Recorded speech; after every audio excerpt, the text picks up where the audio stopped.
Hey,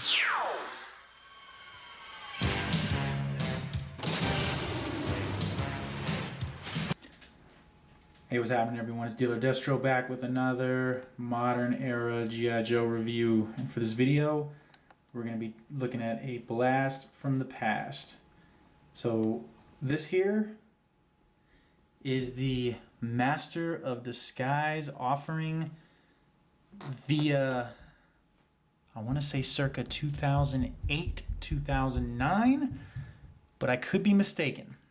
So this was part of the initial 25th run when they brought these things back in all their glory, and man, what a time it was to be alive and see this back on the pegs. It was awesome. Every Walmart, every Target, every Toys R Us, these things were in droves, and believe me, many of figures were bought. Many of figures were bought. So having said that, let's take a look at what this guy comes with. So unlike his vintage counterpart, he came with a sniper rifle. Now, whether or not this was the sniper rifle used to put the Hard Master out of his misery, I don't know. But yeah, so he came with that. Nice scope. I like the detailing on the scope. Good line work on the rifle overall. I like the stock, the tactical stock, like the detailing in the clip, detailing on the muzzle. Yeah, so all in all, solid accessory. He then came with a rehashed version, and I don't know if this is a one for one or not, but we'll take a look at the end of the video, of the backpack with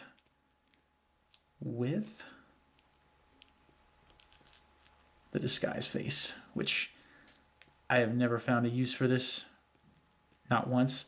And I mean, it's clever. It's a clever gimmick, but I mean, if you see a guy walking in with that face, right, and that armor, he's still gonna look suspicious.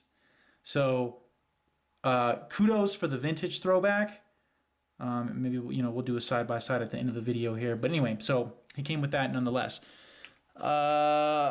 File card. Sorry, we're doing things a little out of order here because I'm so excited. Again, this was my favorite run for G.I. Joe, one of them. So that's what the card art looked like. Not sure if this figure has the color changing gimmick, but nonetheless, they advertised it on there. You got the Cobra Enemy old school logo. You got the foil finish on the G.I. Joe logo. Foil finish throughout the whole card, and it looks fantastic. Fan-flippin-tastic. Great artwork. Here he is depicted with his eyes painted in, as opposed to other variations where he is depicted with just the white pupils and the cowl or the hood, whatever you want to call this. So turning it over, there is his backstory. Don't know if they brought Larry back to write these or not, but these were well written for the time that they brought him back. And then there's the celebrate 25 years with the Ultimate Action Team, and man, they can't say this enough. Seriously.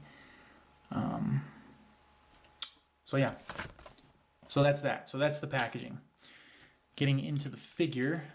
Note, he did come with a single pegged stand, which was kind of a bummer for back then, but whatever. So,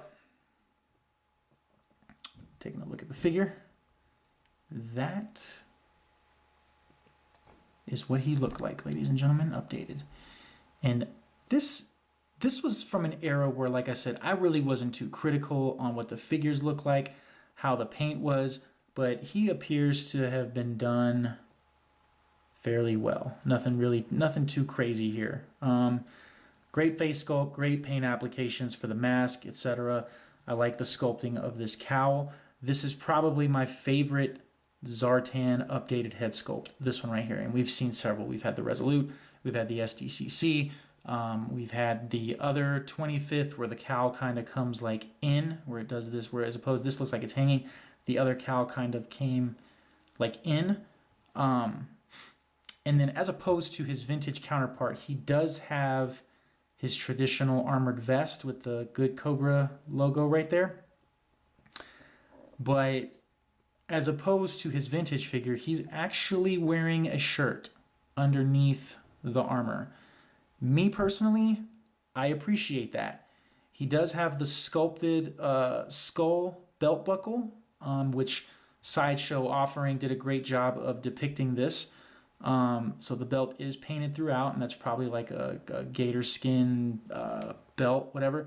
And this is from a time where you can see obviously that the torso was sculpted in a different color, but they painted it nonetheless. However, sometimes these figures, when you use the ab point of articulation, it kind of breaks it up, and you see where it wasn't painted underneath. But anyway, again, from a completely different era. So he's got his shoulder armor sculpted on. It's painted this gunmetal, silver, aluminum, flat aluminum, whatever this is, and the underneath is molded in like this brown with like gray in it. And then you can see he's got the gator skinned gloves with the chain bracelets sculpted on there, and that looks fantastic. He does have his traditional leg shields, or whatever this is, leg armor, sculpted as part of the leg, as opposed to the vintage run. These had a tendency to come on clip, break, whatever, get lost. So here you don't have this problem, and they are painted very well. They're black with the silver trim. And then you have the boots, which they took some liberties on. So again, painted this brown gray color. You can see where they kind of missed a spot there, but whatever. With the silver or flat aluminum as far as on the armor, and that looks good. And then one thing that the 25th was super good about was making things that were sculpted like as part of the mold on the older figures functional. So he has a removable knife, homage to the knife that was sculpted to the side of his boot for the vintage figure. So that's fantastic anytime that they do that. And then the ankles, this was, again, first run right when they brought G.I. Joe back. So the fact that we even got that, that was leaps and bounds ahead of what we were offered for the vintage offering. So very clean in the neck there. Let's see what else. Do we miss anything? Doesn't look like it. So head, getting into articulation, you can get left, right. There is no up and down, but that's fine. Articulation, you can get out to there, going up. And of course, naturally, you get the full 360 that we're accustomed to seeing. Elbows function a little hindered because of the sculpt and how it pegs in, but you can still get some pretty cool poses. You got the wrist swivel action there. Double knee joint is incorporated. However, again, because of sculpt, like we see a lot of times, it flares out, but that's not a problem, because if you were wanting to get like a super good pose where he's bending at the knee, you can do so as seen there. Again, we've already talked about this. It's the same on both sides. So I'm going to go ahead and get this dude geared up, and then we'll do some side-by-sides with him, his vintage counterpart, and maybe his sister. All right, so here he is with his vintage counterpart, and yes, this is how my Zartan sits on a shelf. I have him on this weird like BMW Roadhog motorcycle. And it was, the reason I bought that is because it was like the best looking like 1/18 scale motorcycle they had at the time. They probably have some better ones. I mean, this was like years ago. But anyway, you can see here the similarities between the two. Whereas he came with a pistol, he comes with a sniper rifle. Whereas these bits were sort of like cleared out. They're more solid on him.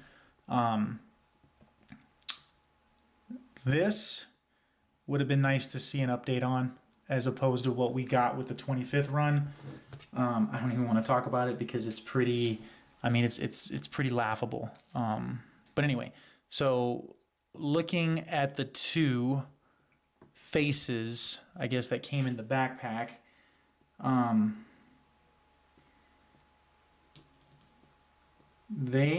sorry, I'm doing this off camera right now. So